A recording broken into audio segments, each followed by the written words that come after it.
നമസ്തേ. എൻ്റെ പേര് ഷിജുലാൽ എന്നാണ്. ഞാൻ കോഴിക്കോടാണ്. ഞാൻ 2 ദിവസം മുന്നേ നമ്മുടെ ശ്രീകണ്ഠാപുരത്തുള്ള നമ്മുടെ ഗുരുജിയുടെ ശ്രുതിലയത്തിൽ പോയിട്ടുണ്ടായിരുന്നു.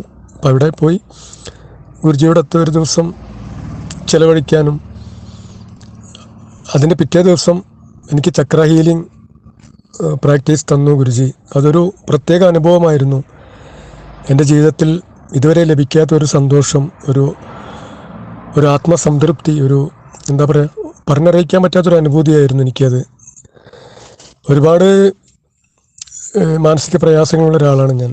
അപ്പോൾ ആ ഒരു സമയത്ത് എനിക്ക് ഇതുവരെ കിട്ടാത്തൊരു സുഖം, എന്താ പറയുക, എനിക്കൊരു പുനർജന്മമായിട്ടാണ് എനിക്കത് തോന്നിയത്. ഗുരുജിയുടെ ആ ഒരു വേദതുല്യമായ വാക്കുകൾ, ഗുരുജിയുടെ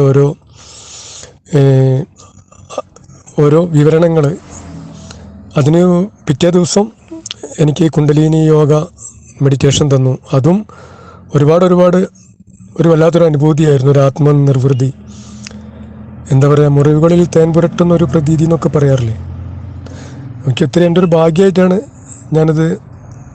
എനിക്കത് കാണുന്നത്. അതിന് ആ ഒരു ചക്ര ഹീലിംഗ് പങ്കെടുക്കാനും ഗുരുജിയോടൊപ്പം ഒരു ദിവസം ചെലവഴിക്കാൻ പറ്റിയതൊക്കെ. ഒരു ദിവസമാണെങ്കിൽ അത് എത്രയോ വർഷങ്ങൾ ഗുരുജിയോടൊപ്പം ചെലവഴിച്ചൊരു പ്രതീതിയായിരുന്നു എനിക്ക്.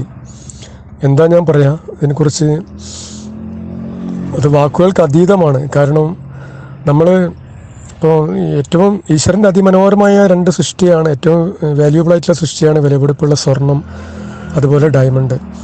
അപ്പോൾ ഈ ഡയമണ്ടും സ്വർണവും ഒരിക്കലും അതിനും ഒരു പരിപൂർണത കൊടുത്തിട്ടില്ല ഈശ്വരൻ.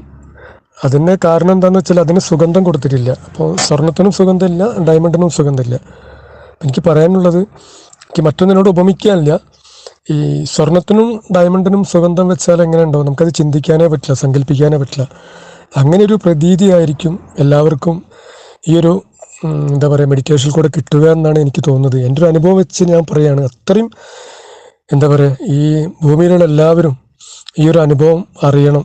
ജീവിതം നമ്മൾ ഇതുവരെ ജീവിച്ചതല്ല ജീവിതം എന്ന് എനിക്ക് മനസ്സിലായി. എല്ലാവർക്കും എന്താ പറയുക, എല്ലാവർക്കും ഈ ഒരു സുഖം, ഈ ഒരു ആത്മനിർവൃതി കിട്ടണം എന്ന് ഞാൻ ആത്മാർത്ഥമായി പ്രാർത്ഥിക്കുന്നു. നമസ്തേ.